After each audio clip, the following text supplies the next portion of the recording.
পায়ের পেশি সুস্থ ও সবল রাখতে ও পায়ের জোর বাড়াতে কয়েকটি আসন দেখানো হয়েছে। প্রথম আসন বৃক্ষাসন। প্রথমে আপনারা সোজা হয়ে দাঁড়াবেন এবং একটি পা ভাঁজ করে সেই পায়ের গোড়ালিটি বিপরীত পায়ের উরুতে ঠেকানোর চেষ্টা করবেন এবং হাত দুটি উপরে কানের পাশে জোড়ো করে রেখে নমস্কার করে এইভাবে আপনারা 15 থেকে 20 সেকেন্ড হোল্ড রাখবেন। এরকম একইভাবে আপনারা উল্টো দিকে বিপরীত পাটি চেঞ্জ করে এই আসনটি করে নেবেন।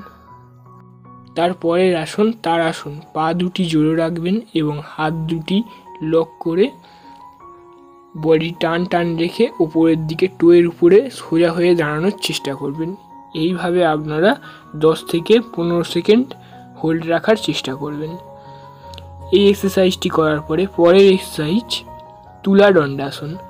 হাত দুটি প্রণাম করে কানের পাশে সোজা হয়ে দাঁড়াবেন এবং একটি পা ধীরে ধীরে পিছনের দিকে তুলে বডিটি টান রেখে পুরো বডি সোজা করে কিছুক্ষণ হোল্ড রাখার চেষ্টা করবেন এবং এটি টিয়ের মতো দেখতে লাগবে।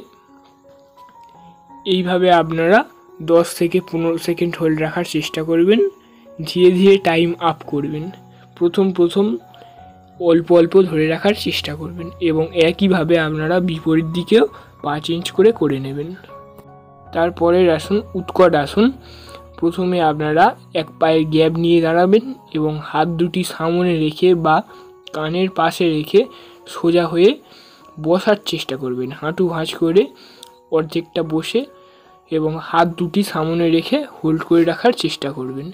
এইভাবেও আপনারা এই আসনটি 10 থেকে 15 সেকেন্ড হোল্ড রাখবেন। এই আসনগুলি প্রতিনিয়ত করলে আপনাদের পায়ের পেশি ও হাতের পেশি ও পিঠের পেশি মজবুত ও সুস্থ ও সবল রাখতে সাহায্য করে ও অনেক দূর হাঁটাচলা করতে সুবিধা হয় ও পায়ের বাত বেদনা দূর করে।